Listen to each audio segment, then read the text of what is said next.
Bueno, primero que nada, muchas gracias a todas las defensoras y los defensores de los derechos humanos integrales de las mujeres y las niñas que están aquí.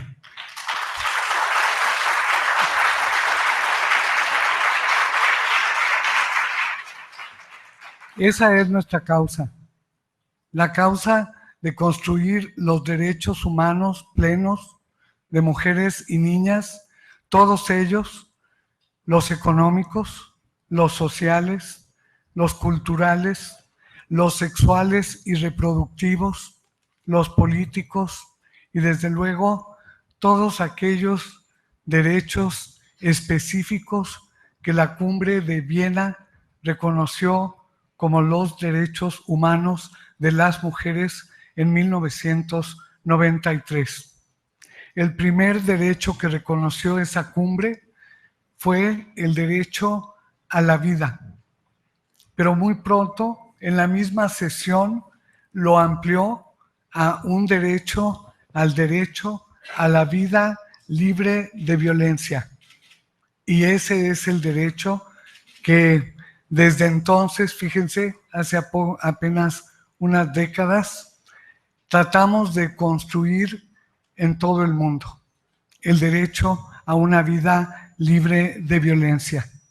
Antes de eso, las violencias eran consideradas como algo inherente a la condición humana y como algo inherente a las formas de convivencia social en todo el mundo.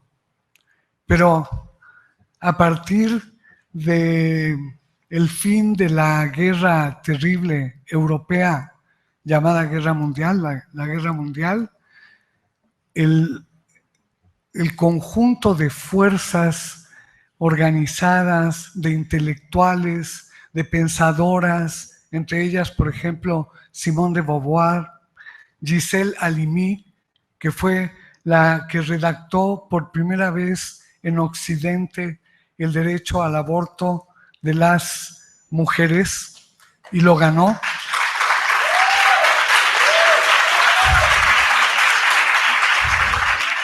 En ese caso famoso de Bobigny, que ustedes pueden consultar en internet, el caso de Bobigny fue un caso en que 4 mujeres fueron acusadas por aborto en la localidad de Bobigny, Francia.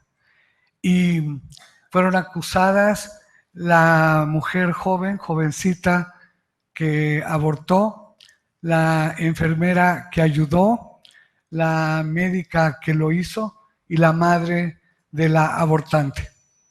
Ellas fueron sometidas a un juicio que el movimiento feminista decidió en Francia asumir de inmediato.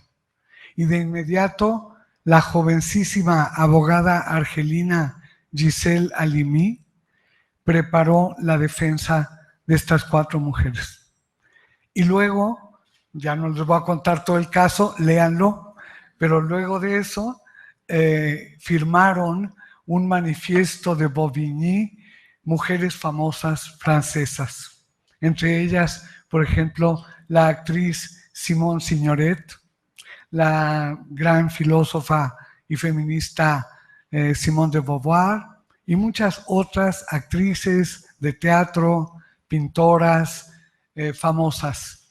Y el lema del manifiesto de Bobigny solo decía: yo he abortado. O sea, planteándole a la sociedad un problema ético, una crisis de su sistema moral y el paso adelante que dieron esas más de 100 mujeres que firmaron ese manifiesto en defensa de las otras que estaban siendo sometidas a juicio. Al final se ganó el juicio y además se cambió el código penal en Francia para permitir, primero para despenalizar el aborto y luego para convertirlo en un derecho de las mujeres. Desde ahí empezó a identificarse esta prohibición del aborto, el juicio a las mujeres por aborto como una violencia. Y de ahí empezó una preocupación mayor de las feministas y de mujeres no feministas que empezaron a identificar otros maltratos como violencia, maltratos en su casa, maltratos por parte de sus familiares, de sus padres, de sus parejas, de sus jefes, maltratos en el sentido de un tratamiento de inferioridad a las mujeres que justificaba un uso de un lenguaje soez con las mujeres y que justificaba violencia física, violencia que después llamamos psicológica, violencias de todo tipo. O sea, la identificación de la violencia contra las mujeres parte más o menos de la mitad del siglo XX para acá. Es tal vez una de las problemáticas que más hemos tardado en identificar. Hace 250 años se identificaba con claridad, por ejemplo, la exclusión de las mujeres de la educación como un problema de las mujeres, para las mujeres, pero como un problema de la sociedad en su conjunto. Y hubo una sensibilidad, un entendimiento de que la exclusión de las mujeres modificaba la vida social, impedía un desarrollo coherente y un desarrollo mucho más equilibrado. También se identificó, por ejemplo, la problemática de explotación de las trabajadoras. Esa fue una de las primeras, digamos, elementos de la opresión de género que fue identificado. La explotación horaria, las grandísimas, enormes jornadas de trabajo de las mujeres conocidas como trabajadoras, aunque ya sabemos que todas somos trabajadoras, pero en aquellos ayeres se llamaba trabajadoras a las obreras empleadas que estaban fuera de su casa trabajando. Y acuérdense, el 8 de marzo todavía celebramos algo que nunca sabremos, al parecer, si es leyenda o es historia, pero para nosotras es historia, que fue la represión a una huelga de obreras textiles en Boston, Massachusetts. Ahí las mujeres tenían días en huelga y de repente de afuera del edificio donde estaban en plantón de huelga, en piquete de huelga, las incendiaron el inmueble y luego, mucho tiempo después, Clara Zetkin, en un congreso internacional de mujeres, pidió que se vindicara el 8 de marzo de cada año el Día Internacional de la Mujer Trabajadora. Pero fue por esas mujeres valientes, arrojadas, que se lanzaron a ganar el derecho de huelga en la práctica.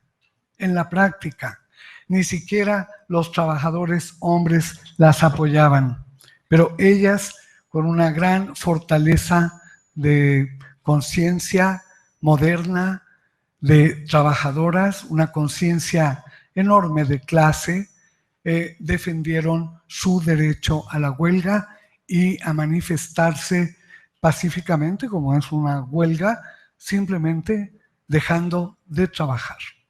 Y todavía las conmemoramos, y a mí me importa mucho que todo el mundo sepa qué conmemoramos, porque a veces la gente no sabe si el 8 de marzo darnos una flor o regalarnos chocolates o hacer una fiesta. Entre amigas nos hablamos, oye, hoy es 8 de marzo, yo con mi hija me hablo, ¿cómo vas en tu 8 de marzo? O sea, que el asunto a veces se desdibuja porque se integra por un fenómeno cultural de integración de gran incidencia, acaba mediatizado. Pero bueno, para eso estamos nosotras, para recordar que conmemoramos cada vez y qué sentido le queremos dar.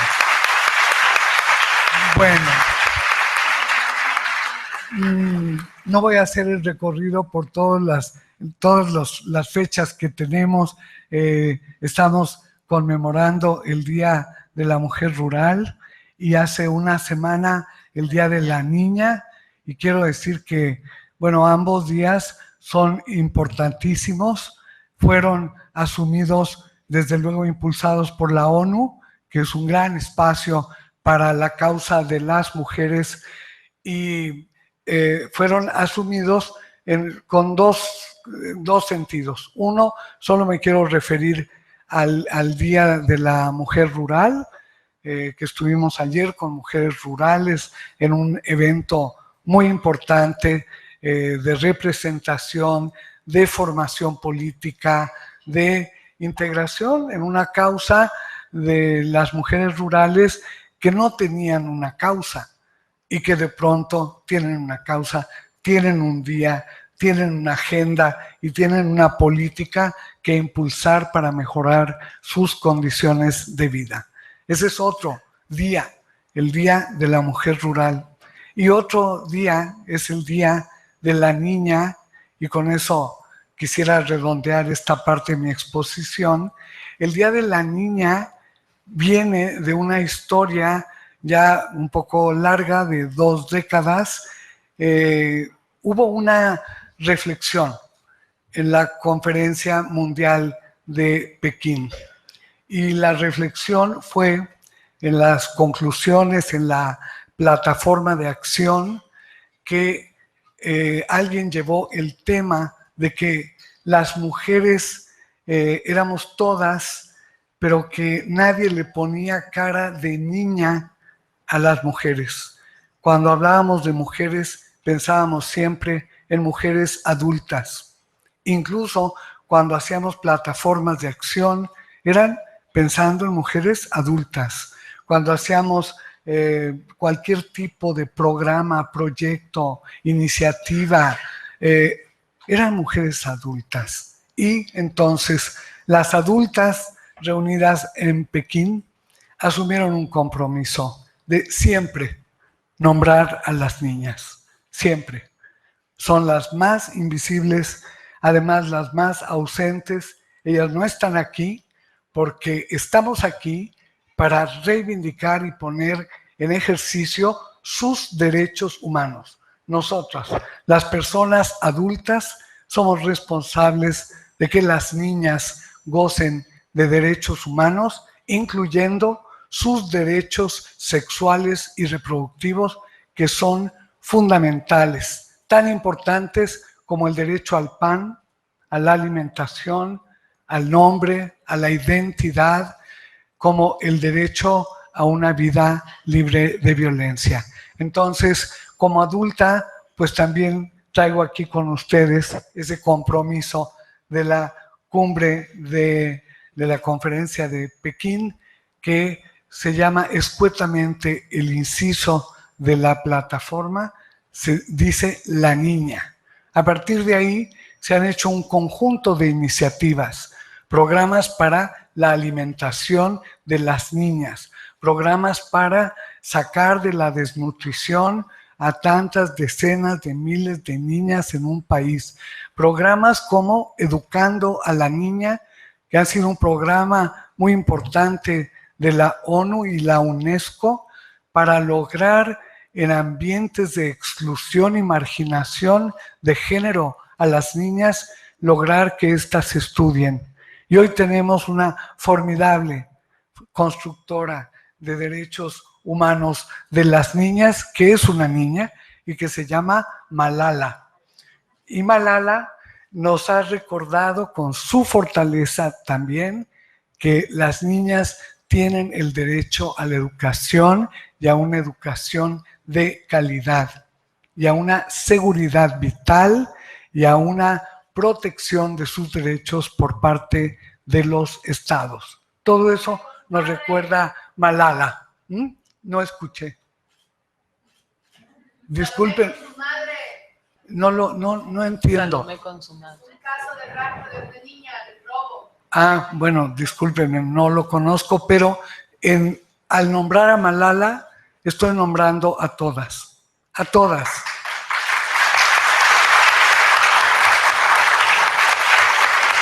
Bueno, el tema particular por el que estoy aquí, aunque ya empecé a abordarlo, es el tema del feminicidio, como le llamamos en México, y cómo está ya consagrado en las leyes en mi país.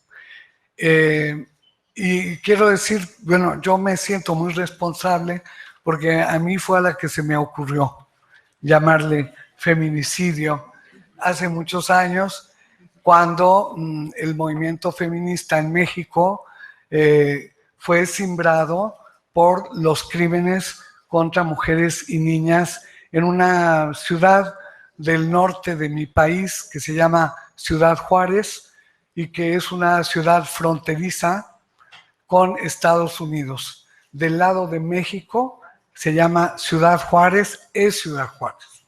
Se pasa la línea, se pasa la frontera y llega uno a El Paso. Es como pasar del octavo mundo al primer mundo.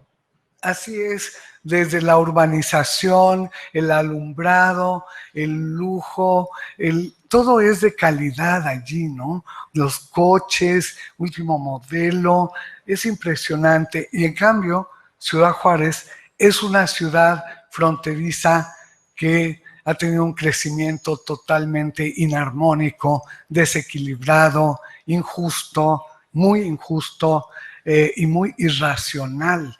Hay zonas muy urbanizadas con zonas sin servicios, sin alumbrado, sin, todo lo que quieran, sin. Y luego con basura, con desechos, ¿no? Así es esa maravillosa ciudad Juárez. Yo era parte del movimiento feminista, estoy hablando de 1994, la primera vez que me invitaron a que fuera a participar en una manifestación pública para exigir justicia. El primer grito en Ciudad Juárez fue justicia, justicia. Y luego a los pocos meses surgió una de las organizaciones civiles que más han trabajado en el tema, aunque hay muchísimas, que se llama Justicia para Nuestras Hijas, y que fue fundada por una maestra una de cuyas alumnas desapareció y nunca se ha encontrado a esa jovencita que desapareció.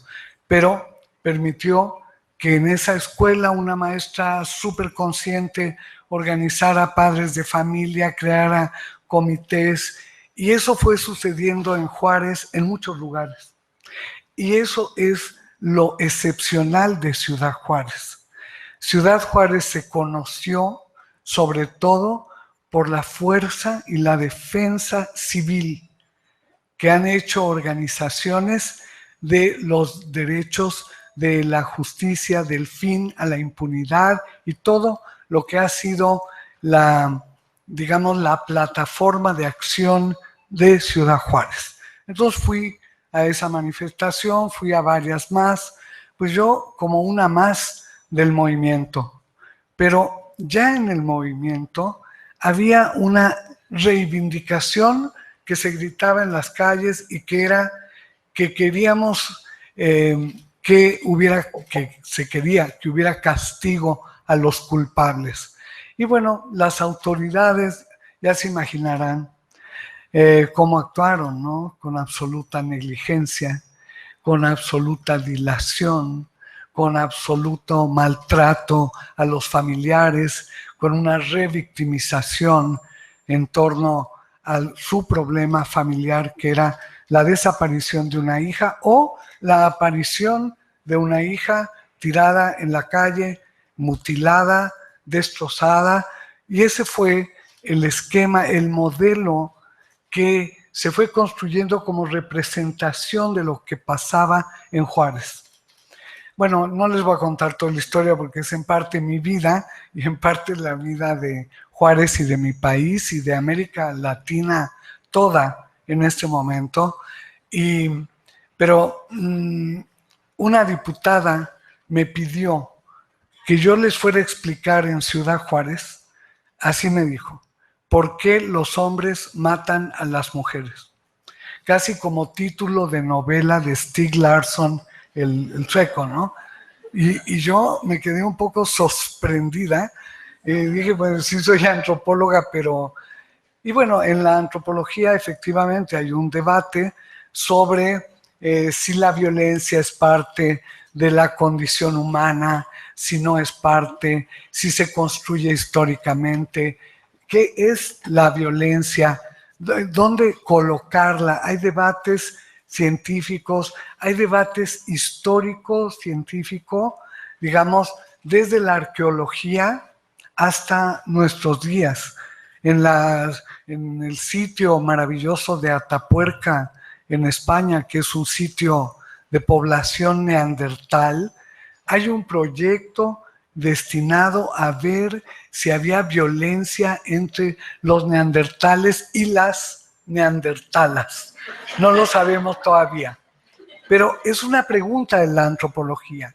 Hay muchas preguntas en la antropología en torno a la vida. Por ejemplo, ¿por qué muchas culturas, o casi todas, o todas, no sabemos, festejan la vida? ¿Por qué y cómo? ¿Para qué festejan la vida? ¿O por qué ciertas sociedades abandonan a los viejos para que la comunidad sobreviva?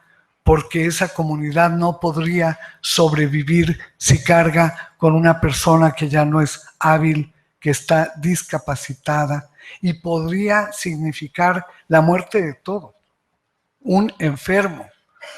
Todas estas preguntas han estado en mi formación antropológica, y entonces por eso pues me llaman y me preguntan. Y yo pues me lo tomo muy en serio y me puse a investigar mucho, a estudiar, y ya tenía como media ponencia hecha, me avancé bastante. Cuando voy a cenar con unas amigas mías, mis alumnas, que tenían una librería feminista preciosa en el sur de mi ciudad, y vamos a cenar, yo voy por ellas y me encuentro en un anaquel un libro maravilloso que se llama Femicidio, la política del asesinato de las mujeres. Es una portada morada con mujeres de negro, con, no sé, unas túnicas, y yo me quedé impresionada. Por poco no voy a la cena, pero bueno, por lo menos logré que me abrieran la librería de nuevo, les compré el libro y nos fuimos a cenar. Yo no me acuerdo ni qué cené. Yo estaba urgida de irme a mi casa a leer eso que se llamaba exactamente como lo que yo tenía que dilucidar. Y así fue. Entonces ya no les voy a contar el menú y todo, me voy a ir muy rápido. Bueno, porque también somos feministas gourmet. Entonces, oigan, sí, tampoco vamos a comer ahí cualquier cosa. Y entonces nos fuimos y yo estudié con voracidad un libro con 10 artículos, es una antología de femicidio, como lo llaman las autoras Diana Russell y Jill Radford, que son las compiladoras realmente, y ponen casos de Australia, de Israel, de Canadá. El de México no está, todavía no era famoso el feminicidio de Ciudad Juárez. Pero ellas recogen pues, de un congreso que han de haber hecho. Nunca le pregunté a Diana Russell cómo estuvo, pero un día le voy a preguntar. Y bueno, pues la maravilla, y quiero aquí hacer un homenaje a la tradición científica, como un libro que recoja una investigación que todavía era marginal, chiquita por ahí, puede significar un avance extraordinario en la construcción teórica y en los nuevos conocimientos y en la propuesta política que se deriva de ahí. O sea, ese libro yo lo tengo así como en una vitrina, porque junto al segundo sexo, y luego junto, tengo varios, o sea que ya la vitrina se me hizo larga, pero son de los libros que para mí son fundantes del pensamiento feminista maravilloso. Y bueno, entonces con ese acervo yo presenté mi ponencia y empecé diciendo: lo que hay en Ciudad Juárez se llama feminicidio. Y lo nombré ahí ante la prensa, ante los grupos de madres, todas lloraban, los padres, las fiscales, estaba un público muy importante porque fue convocado por la Comisión de Ciudad Juárez de la Cámara de Diputados. Y entonces, bueno, se volvió famoso. Desde ese momento la prensa tomó el nombre, los grupos de mujeres salieron fascinados, encantados, porque podíamos nombrar el fenómeno.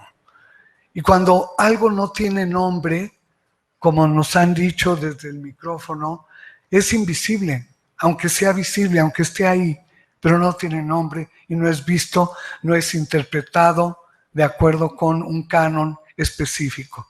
Y bueno, avancé en eso, le llamé feminicidio por la siguiente razón, ya lo voy a decir, para que ya sepan bien. Lo llamé feminicidio y yo le cambié la traducción, el libro está en inglés, la traducción de femicide sería femicidio, obviamente, como ustedes lo tienen tan bonito aquí. Aquí dice femicidio del Código Penal de ustedes. Pero yo estaba muy preocupada por muchas cosas. En la antología, casi todos los trabajos eran de denuncia, casi todas las posturas eran ideológica y políticamente antiestado. Las autoras de la compilación son anarquistas, son de un feminismo anarquista muy valioso, muy importante, que ha hecho contribuciones enormes, pero su posición ideológico-política les impide ver, o les impedía en ese momento, según yo, el papel enorme del Estado en ese delito. No lo veían. Y en cambio yo, que vengo de una tradición distinta, como ya oyeron en mi hoja de vida o como les digan aquí, o sea, tengo una formación de otro tipo y yo considero que el Estado tiene una importancia profunda, compleja, tanto en pro como en contra. O sea, el Estado es un problema.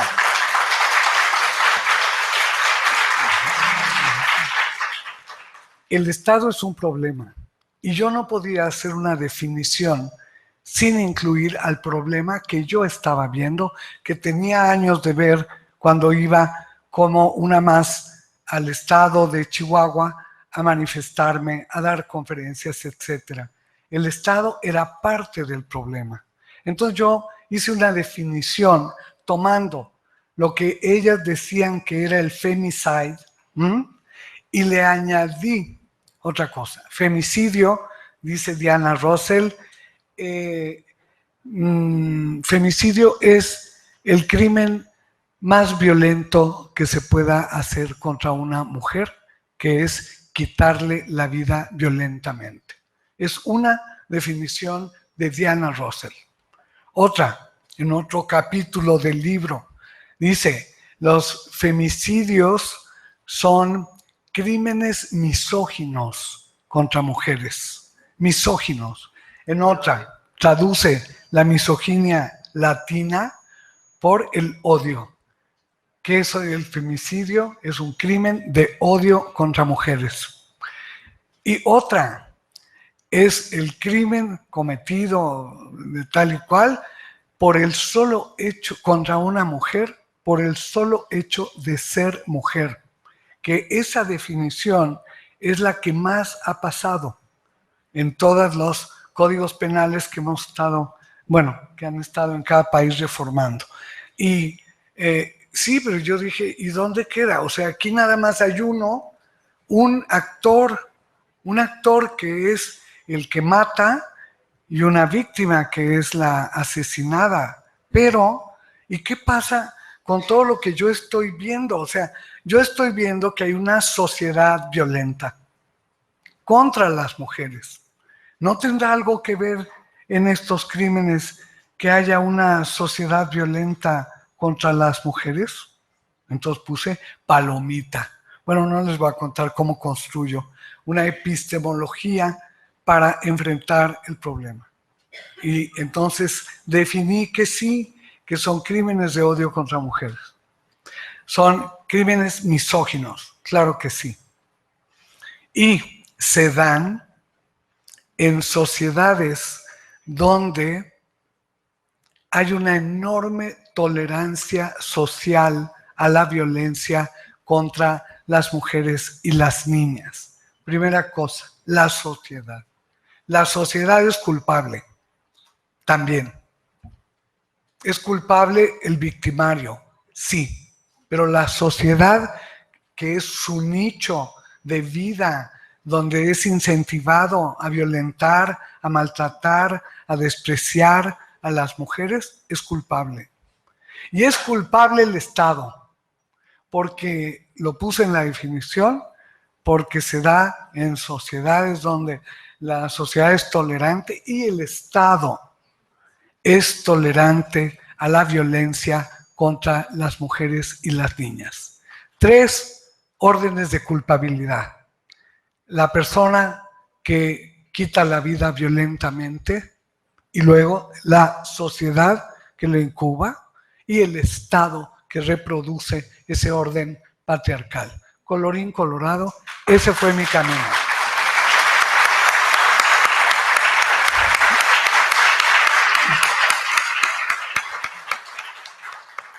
Eso es lo que tenemos que ver.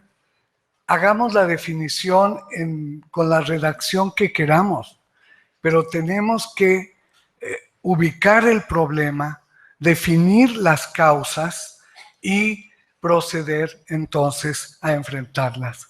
Si solo decimos que es un homicidio misógino, ahí se queda. No hay explicación ni al homicidio ni a la misoginia del homicidio. En cambio, teórica, epistemológicamente, si al definirlo incluimos todos sus componentes, entonces tenemos que proceder de una forma responsable para hacer modificaciones sociales suficientes para cambiar ese nicho patriarcal que forma y que produce en algunas circunstancias esos crímenes contra mujeres y niñas, 1, y 2, al Estado. ¿Para qué? No nada más porque queremos meternos con el Estado. Es para que el Estado deje de ser parte del problema y se convierta, como propone la Convención Belém do Pará, en parte de la solución del problema. O sea, es una visión compleja, integral del fenómeno.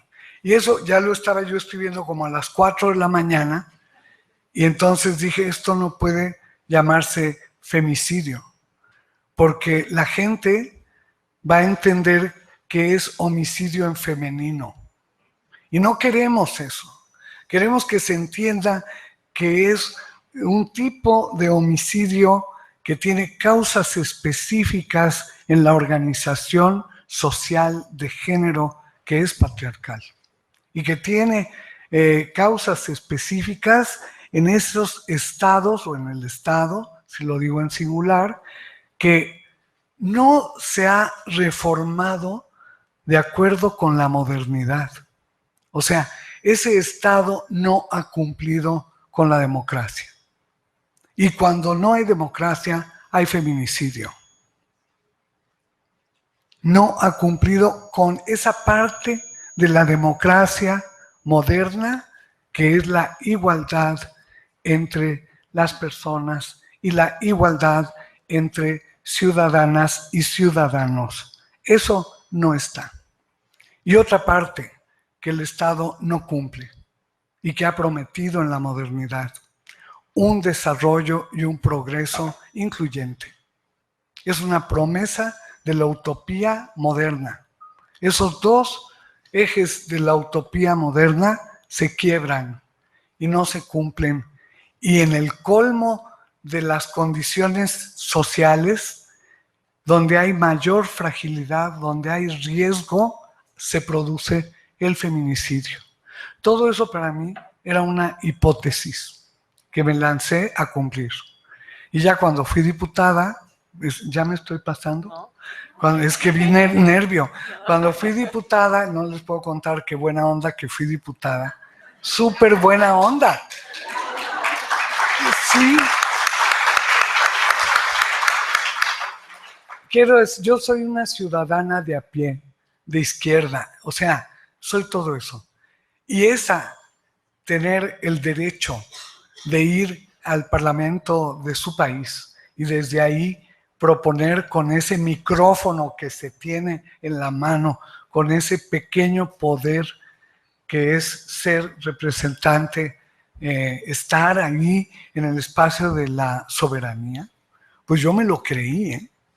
Y entonces, como me lo creí, dije, vamos a crear una comisión especial de feminicidio. Y la Cámara de Diputados la aprobó con ese nombre. Fue la primera aprobación legal de la palabra feminicidio en una comisión del Congreso de mi país. Y luego ya fue así y así y así. No entendían muy bien qué era. Nadie, yo tampoco. Creo que yo tampoco. Pero la onda, desde el punto de vista intelectual y científico, y también político, era que íbamos nombrando algo y que ya no era inaprehensible, como nos decían antes de eso. Antes de eso, las explicaciones eran que había unos malvados gringos que venían a matar mujeres a México y luego se regresaban en la tarde, ya se iban a su casa. Oigan, que había unos locos que mataban mujeres y que además hacían ritos satánicos. Hubo todo tipo de cuento, de relato en torno a lo que pasaba en Ciudad Juárez. Bueno, ustedes lo saben porque los han de haber visto, se han hecho videos, se han hecho performances como nunca, obras de teatro, todo tipo de manifestaciones artísticas en torno a lo de Juárez, porque la sociedad juarense, una parte, se conmovió enormemente. Y entonces despertó una creatividad gigante. Y luego ya también una capacidad fantástica de inventar cosas. Hay hasta una película con un español guapo, ¿no? Con uno que maneja un camión. Que es, ¿cómo se llama? Antonio Banderas. Ese. Yo no he visto la película. Yo ya no veo nada de nada. No puedo con tanto. Pero bueno, el asunto fue así. Creamos la comisión especial y luego dije, a ver, vamos a tipificar el delito, porque claro, el clamor conmigo en el Congreso, las organizaciones feministas, defensoras de derechos humanos, del movimiento de mujeres, todas, ¿qué hacer? Tipificar el feminicidio. Entonces se volvió una consigna. Y yo ahí, de legisladora, tengo que tipificar el feminicidio. Entonces me puse a estudiar si lo podría adscribir al genocidio. Hasta le mandé cartas al del Tribunal Internacional para que me contestara si podría considerarse genocidio esos crímenes contra mujer. Me dijo, mire, usted podría ser, pero no mucho, porque no es para desaparecer a todas las mujeres, no es tan sistemático. Bueno, entonces yo ya tomé tierra, entendí que lo penal tiene que ser muy exacto y que no se pueden hacer locuras. Como antropóloga yo puedo inventarme lo que quiera, pero ya como legisladora no. Entonces, bueno, hicimos un esfuerzo muy grande, consultamos constitucionalistas, penalistas, muy destacados en México. Y bueno, ya sabemos que lo destacado no quita lo valiente, ¿no? También había machistas entre los constitucionalistas, decían que no, que por qué, que estábamos locas. Primero locos eran los que mataban a las mujeres, luego locas éramos las que defendíamos la vida de las mujeres, o sea, tutti mundi locos, para el poder, ¿no? Para el poder establecido. Y bueno, ¿qué propuse? También en otra noche, a mí la noche me cae muy bien, porque en el insomnio pienso, propuse una investigación que dejáramos de decir creo para decir sé. Yo sé que pasa esto. Entonces, diseñé como antropóloga una investigación sobre las violencias contra las mujeres. Entonces, fíjense qué bonito. O sea, pasamos de esos crímenes acotados a las violencias contra las mujeres como el nicho que permite la violencia extrema. Y entonces dijimos, bueno, ¿qué nos hace falta? Pues nos hace falta saber. Entonces le preguntamos a todas las instancias del gobierno federal que nos dijeran la verdad. ¿Cuántas mujeres violadas hay en el país? ¿Cuántas mujeres sobrevivientes de acciones de agresión física hay en el país? ¿Cuántas hay que hayan denunciado violencia psicológica, maltrato? ¿Cuántas? Y todas las respuestas eran, no sabemos. No están desagregados los datos por sexo o lo que quieran ustedes. Hasta que nos conchavamos un juez que era presidente del tribunal no sé qué, superior de uno de los estados más grandes del país, donde más feminicidio había, y nos permitió estudiar los juicios que ya estaban resueltos, no los que estaban en proceso, y que no hiciéramos uso inadecuado de esa información. O sea, lo digo para que vean que tuvimos aliados también, muy importantes, jueces muy convencidos de la justicia, que la justicia sea justa, y nos ayudaron mucho. Y luego, pues investigamos que las condiciones de vida de las mujeres, porque ahí está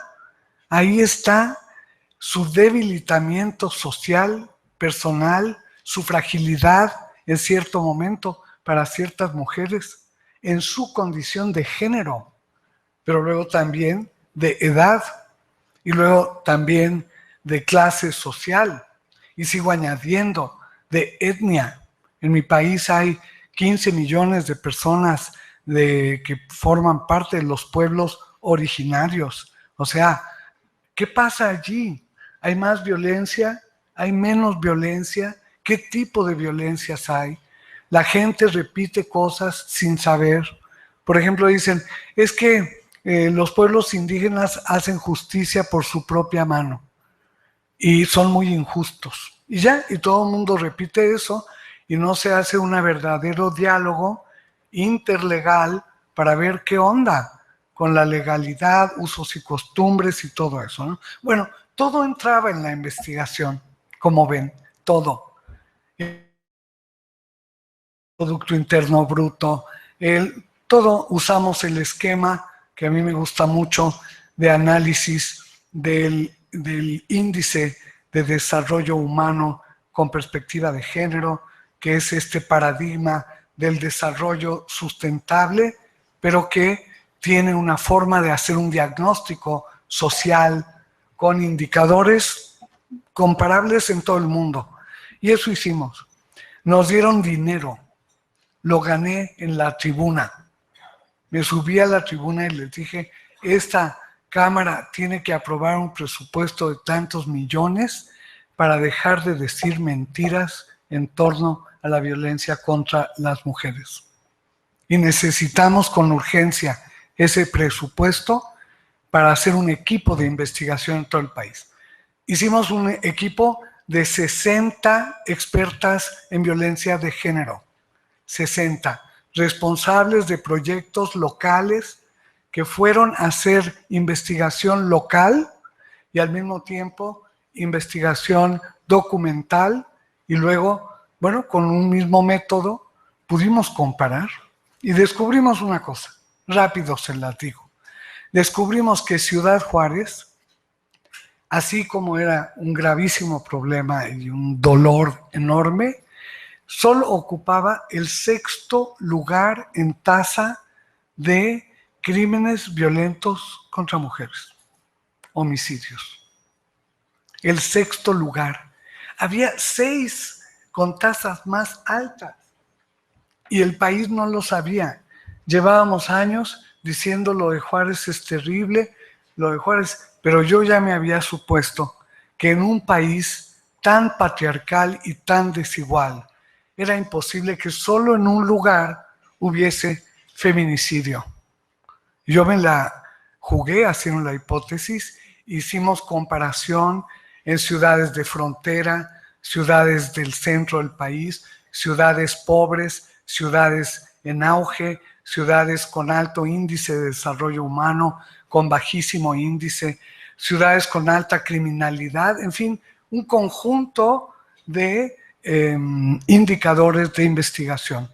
Y descubrimos eso y pudimos decirle al país cómo resolver el problema. Sabemos cómo. ¿Quieren que se los cuente? Bueno, una fue pasar de tipificar el delito, que ya habíamos hecho bastantes ejercicios, unos nos quedaron mejor que otros y unos peor, pero lo dejamos aparcado a un lado y nos concentramos en hacer una verdadera ley para enfrentar la violencia contra las mujeres y las niñas. Una ley compleja, actual, que tomara todo lo mejor que se había hecho en el campo legislativo en Iberoamérica para dar el siguiente paso. Hicimos investigación comparativa jurídica y luego nos basamos en 3 maravillosos documentos que fueron armonizados. Uno, la CEDAW. Bueno, otro, desde luego, la plataforma de Pekín. La cumbre de Viena con la Declaración de los Derechos Humanos de las Mujeres y las Niñas. Y, por último, la Convención Belém do Pará, que debería ser la primer materia que estudien estudiantes de Derecho, de Administración Pública, de Salud, de tutti, toda la universidad debería leer, a lo mejor en una lectura colectiva en verso, nos podríamos poner, entonces sí, hay que leer la Belém do Pará, hay que entender qué maravilla que se juntaron extraordinariamente un puñado de feministas latinoamericanas al amparo de la OEA y definieron uno de los más extraordinarios documentos generadores de una política de Estado para salir de la violencia contra las mujeres y las niñas. Y lo hicimos. Y presentamos los resultados en cada lugar. Fuimos a devolver a los gobernadores, al movimiento de mujeres y feministas de cada lugar que habíamos encontrado para que lo usaran, para que a partir de eso hagan política y se propongan hacer lo que sigue. Hicimos una ley. Les voy a decir qué lleva la ley. La ley no, o sea, el delito en el Código Penal no puede sustituir a una ley. Y si solo se hace un delito, se está teniendo solo una visión punitiva. Pero, me parece a mí.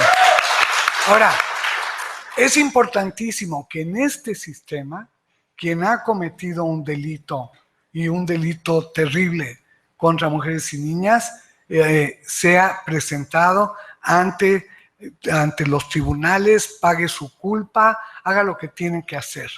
Pero eso no lo ponemos en duda, es un avance enorme que haya el delito. Pero tiene que haber una ley que sustente que sustente la política de gobierno y de Estado para desmontar las violencias. Fíjense que no digo para hacer el combate a la violencia. ¿Me han oído decir eso?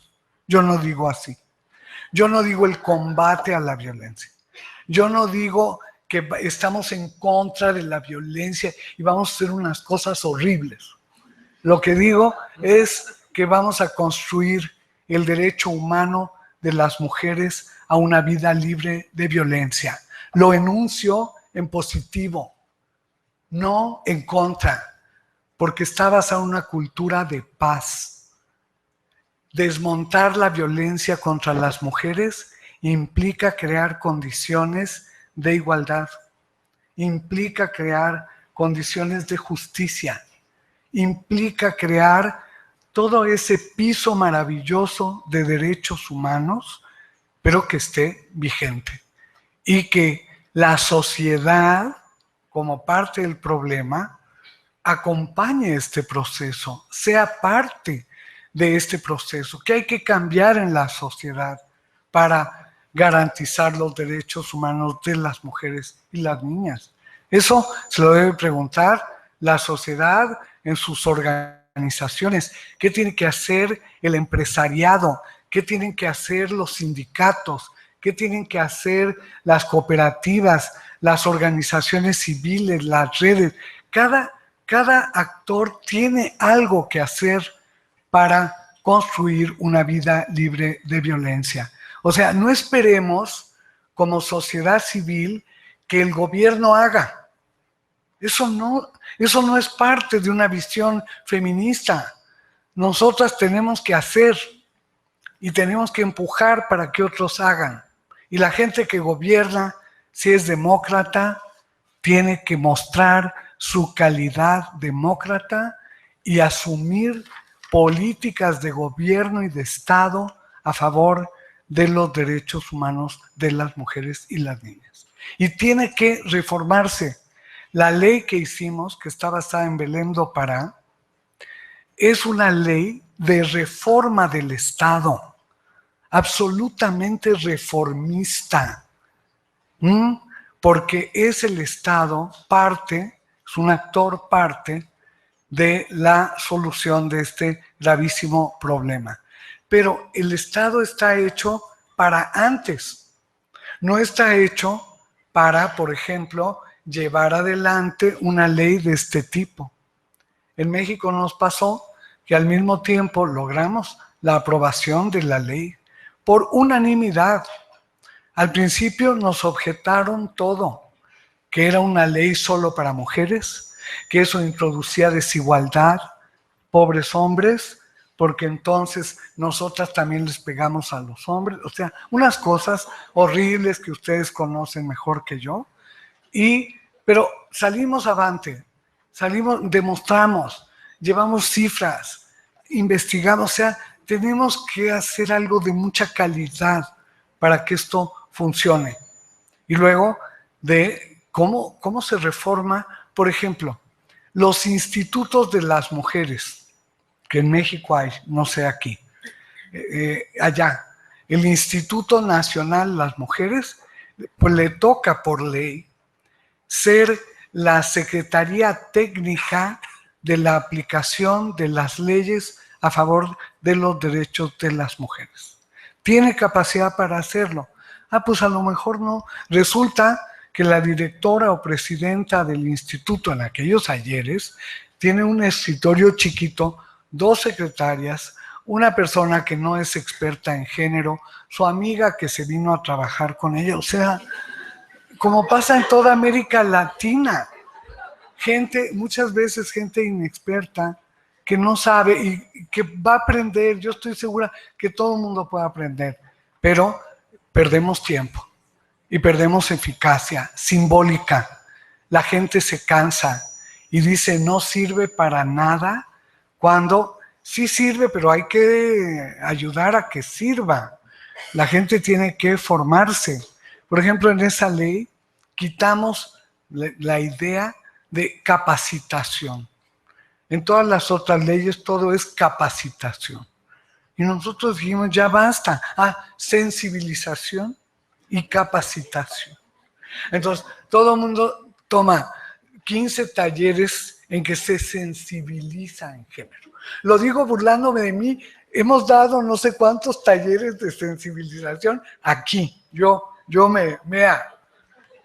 y en México y en Guatemala. Es toda una etapa del intento de que funcionarios, funcionarias ajenas a esta causa hagan suyo su papel en la administración pública, su papel en el funcionariado, pero entonces era sensibilizarlos.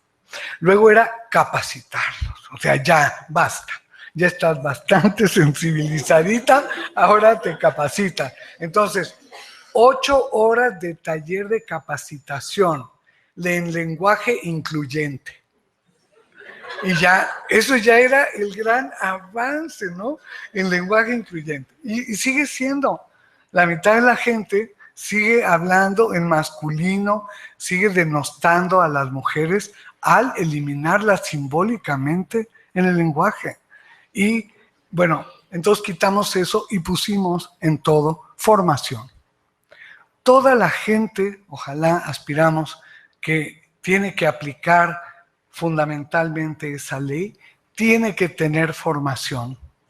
Y ahora estamos en una etapa en México que está muy echado a perder, pero en esta parte medio avanzamos un poco, porque ya hemos logrado, por ejemplo, que haya diplomados en la Suprema Corte de Justicia, que haya diplomados en salud, que haya diplomados en educación, todos con perspectiva de género en el Plan Nacional de Desarrollo y tutti frutti, y los objetivos nuevos del milenio que ya son para 2030, y o sea, toda esa formación, ya no sensibilización.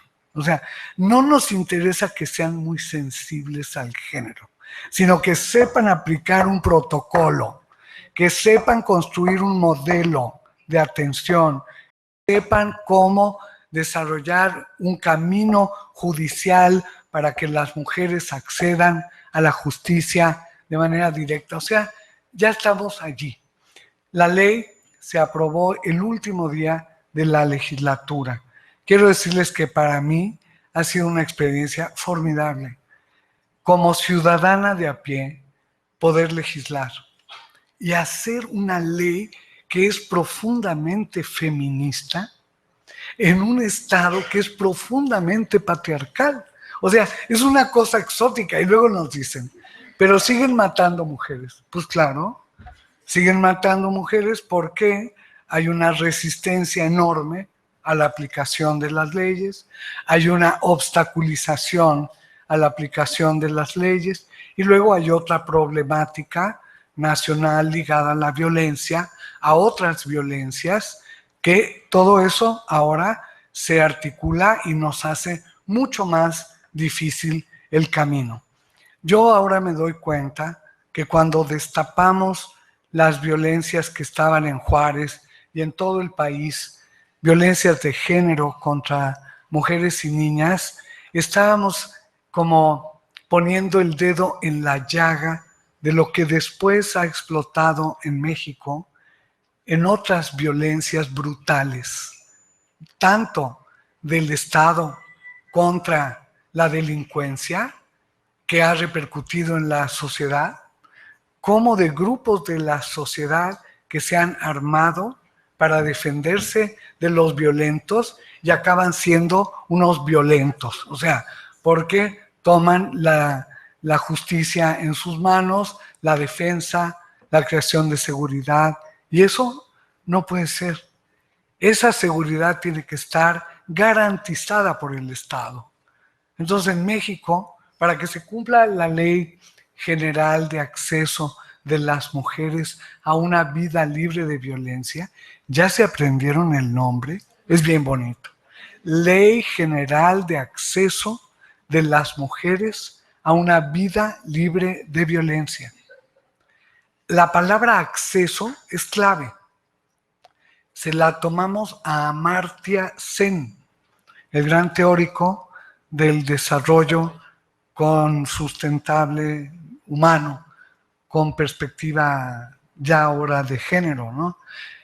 Amartya Sen dice que las oportunidades a veces están ahí y la gente no sabe cómo acceder a ellas. Los recursos, poquitos, están ahí y no sabe cómo acceder. Los derechos, y en este caso, el derecho a una vida libre de violencia, no sabemos.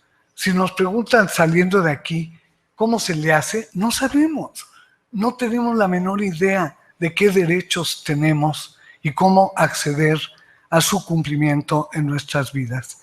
Y en el caso de la ley, hicimos un ejercicio, digamos, prospectivo de estructurar la ley en 5 ejes muy importantes para garantizar el acceso de las mujeres a una vida libre de violencia, por lo que respecta al Estado. Y el Estado tiene que hacer una política no solo pública, tiene que hacer una política de gobernanza democrática de género. Eso es lo que tiene que hacer el Estado. Y bueno, los 5 ejes son, en esa ley no están separados: prevención de las violencias, prevención. Nadie sabe cómo se le hace. Creen que se hace con campañas, pósters, muchos pósters, 10,000 pósters en todas las esquinas. Hemos avanzado en que 10,000 personas por lo menos vieron el póster donde dice: mujer, no te dejes. Y está una así. Y uno dice: ¿cómo que te dejes? La perspectiva de género plantea que no es que te dejas, es que hay una opresión de género sobre ti, con una violencia ejercida, con una construcción de miedo de género y parálisis para las mujeres. No es que nos dejemos que nos violenten, como oí ayer en el encuentro de mujeres rurales, y solo aquí lo puedo venir a sacar, pero si no se me queda. Y entonces, no es que nos dejemos, es que hay una tolerancia social a la violencia de los hombres contra las mujeres. Y hay una enseñanza como nunca ha habido a través de los medios, a través del cine, de la tele, de todas las industrias culturales. Hay una enseñanza sobre cómo violentar a las mujeres. Ahora hay violaciones en close-up, en programas a las 5 de la tarde. ¿Qué es eso? La mayor parte de las series policíacas giran en torno a feminicidios, sean australianas, inglesas, gringas. O sea, estamos ante una andanada cultural. Me ayuda mi compañera, una verdadera apología de esas violencias, además edulcoradas, ¿no? Y después de eso fueron muy felices. O sea, ¿cómo vas a ser muy feliz con uno que te maltrata, te destroza? Vean la cantidad de casos de feminicidios de jovencitas en España. ¿Por qué? ¿Por qué ese grupo de edad? ¿Por qué ese rango? O asesinan a jovencitas o a mujeres ancianas. Muchos maridos que luego se suicidan, sobre todo los ancianos. Entonces, cada tipo de feminicidio hay que entenderlo, no son idénticos. Hay una tipología de los feminicidios y hay que hacerla local. O sea, no robarnos el de Inglaterra, sino decir: a ver, aquí ¿qué hay? ¿En qué rangos de edad se produce esto? ¿En qué regiones? Hay que georreferenciar la violencia. Y nosotros lo hemos hecho. Sabemos por qué en un municipio hay feminicidio y en el de enfrente, pasando la cuadra, ya no hay feminicidio. No ha habido en 20 años. ¿Qué pasa? Si es casi el mismo territorio. Es casi, porque no es el mismo territorio. En este encuadre suceden unas relaciones sociales, en este otras. Entonces, la complejidad de género está a la vista y tenemos que asumirla. Y bueno, les conté que se aprobó la ley, le incluimos el delito de feminicidio a la ley para no perderlo, porque ya no nos daba tiempo de meterlo al Código Penal. Entonces lo pusimos a la ley y fuimos a una última reunión con todas las comisiones, la de gobernación, la de derechos humanos, la de constitucionalidad, todas. Y todas poniéndonos objeciones. Entonces tuvimos que negociar. Tuvimos que negociar y decirles, miren, la componemos después, pero aprobémosla ahora porque es la única oportunidad que tenemos como legislatura de dar una respuesta en serio a lo que pasa en Juárez, en Chiapas, en otros lugares. Y quitamos el delito, lo sacamos de la ley, porque eso no se veía muy mal, se veía pésimo en el derecho penal que estuviera en la ley un delito. Entonces mejor que cedimos, y quitamos ese que de todos modos lo íbamos a quitar. Y negociamos y la ley se aprobó por unanimidad de 500 diputados y diputadas. Y fue un éxito. Y luego vino el Senado y se aprobó igualmente por unanimidad. Es muy difícil en México, no es como acá. Allá somos una república federal conformada por 22 estados soberanos que tienen Congreso y que tienen que legislar localmente. O sea que después de que salimos de la Cámara, dejamos de ser diputadas, nos dedicamos de a pie, como sociedad civil, a convencer a estos estados. Tardamos 3 años en darle la vuelta al país para que se legislara en cada entidad federativa. Y luego ahorita vamos en la tercera vuelta del feminicidio, porque no se había legislado en los códigos penales de todo el país y todavía nos faltan estados que no está legislado ese tipo penal, ¿no? Y en eso estamos, y además incluyendo la definición de estas violencias, que es importante. En la ley que hicimos no estaba la violencia política, pero igual que aquí, allá hay una permanente acoso, hostigamiento, incluso a través de redes sociales, a mujeres que hacen política, a las que acosan, persiguen, denostan con las redes sociales. En México incluso ha habido feminicidio político de varias candidatas a puestos de elección popular. Y bueno, entonces hemos propuesto una reforma a la ley para incluir la violencia política como parte de las 5 modalidades de violencia que reconocemos. Yo aquí oigo en sus discursos que hablan de violencia intrafamiliar y violencia doméstica. Bueno, eso es el camino que ustedes han seguido. Después de Belém do Pará, ya no se puede, porque Belém do Pará propuso 5 modalidades de violencia. No solo la intrafamiliar o familiar, está la violencia familiar o intrafamiliar, pero hay que definirla con perspectiva de género, de edad, de generación, porque si no se toma en cuenta eso, todos pueden ser igualmente violentos. Los niños chiquitos, los adultos, o sea, no puede ser. Bueno, la violencia intrafamiliar, la violencia comunitaria, porque hay comunidades que violentan a las mujeres como comunidades, actúan generando violencia contra mujeres. La violencia institucional, porque por lo menos en México las instituciones ejercen violencia discriminatoria contra las mujeres. Instituciones de salud que, por ejemplo, dejan morir a una jovencita afuera de una clínica porque no la reciben y se muere de parto ahí afuera de una clínica.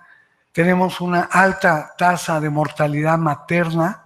Para nosotras eso es violencia feminicida, que haya mortalidad materna, que haya un alto índice de suicidios y que no es una casualidad, ya los hemos estudiado, que se dan en lugares donde hay una alta tasa de feminicidio también, o a la inversa, en el estado de Yucatán. ¿Han ido a Yucatán? ¿No han ido a la Riviera Maya? Bueno, hay que hacer un tour feminista a la Riviera Maya. Pero ahí, por ejemplo, es la más baja tasa de feminicidio del país. Yucatán y Campeche, efectivamente, son estados mayas, ahí se habla el maya, y no es una casualidad que los hombres son muy dulces y que te dicen, hola linda, ¿cómo estás, mamita? ¿Cómo estás? Y hacen las canciones más bellas, amorosas, no machistas de mi país, cosa que es verdaderamente encomiable, porque mi país produce canciones machistas, pero como industria, ¿no? A lo bestia. Pero ahí en Yucatán y Campeche no hay eso. Y hay otros indicadores muy importantes de camino a la equidad, no a la igualdad. Bueno, todo eso pasa en esos estados. Y resulta que tienen la más baja tasa de suicidio, por ejemplo. O el otro estado tiene la más alta tasa de suicidio y la más baja tasa de feminicidio. ¿Qué pasa ahí? Bueno, muchas cosas que en otra conferencia les contaré. Por lo pronto decirles que el feminicidio ya está tipificado en México, definido como el crimen misógino contra mujeres, no me acuerdo si está definido en plural o en singular, por el solo hecho de ser mujer, como dice muy bien la tipificación de ustedes, que dice por el solo hecho de ser mujer.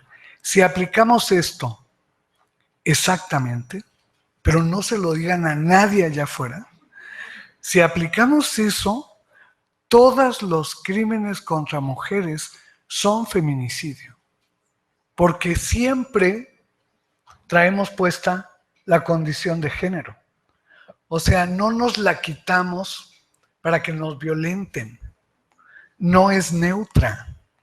Las mujeres y los hombres estamos preformados, marcados por esa condición de género, esas relaciones de poder en la sociedad. Entonces, siguiendo esto, en México hemos logrado, en este debate de que cuáles son feminicidio y cuáles no, este no es feminicidio. Fue una bala perdida que mató a una mujer, era perdida. Sí, pero ya se analiza uno, ¿por qué andaba esa mujer ahí en medio de un tiroteo?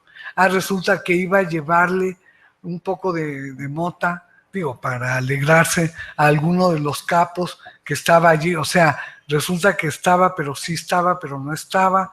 No era protagonista, pero era parte de un escenario. En fin, el tema ahora para los ministerios públicos, para los forenses, para los jueces y juezas, es muy complejo. Y yo estoy segura que lo van a hacer muy bien. También nosotras definimos qué es lo misógino y en algunos lugares hemos logrado que se empiece presuponiendo que es feminicidio. Y ya si no cubre con una serie de características, se dirá que es homicidio, etc. En el caso nuestro es un delito autónomo y tiene una característica específica. Tiene además, digamos, aspectos graves, como por ejemplo, si las personas se conocían, o si la otra persona ejercía o estaba en un lugar de supremacía social en relación con la víctima, si además hubo daño patrimonial, si además hubo daño al cuerpo después de ser asesinada la mujer. O sea, hay como 8 ítems, pero no son obligatorios, sino que resulta que muchas veces están ahí y hay que reportarlos. Ahora estamos también haciendo protocolos de investigación judicial sobre feminicidio, protocolos de investigación forense. También hay que hacer, para que se apliquen las leyes y los códigos, tenemos que hacer todo lo que acompaña a cualquier construcción legal, ¿no? Y me parece que debemos tener esa paciencia, pero acompañar a quienes están haciendo esto, donde quiera que sea, y sumar fuerzas. El movimiento de mujeres, el movimiento feminista, el movimiento de derechos humanos, los movimientos verdes, digo, no de los de acá, sino verde, ecologista, todos los movimientos democráticos, todas las instituciones democráticas, tenemos que reforzarlas y tenemos que entender que hay que cambiar muchas cosas, mentalidades también, pero no se piense que solo con cambios ideológicos vamos a resolver el problema. Bueno, ya dije, tutti frutti, por la vida y la libertad de las mujeres. Muchas gracias.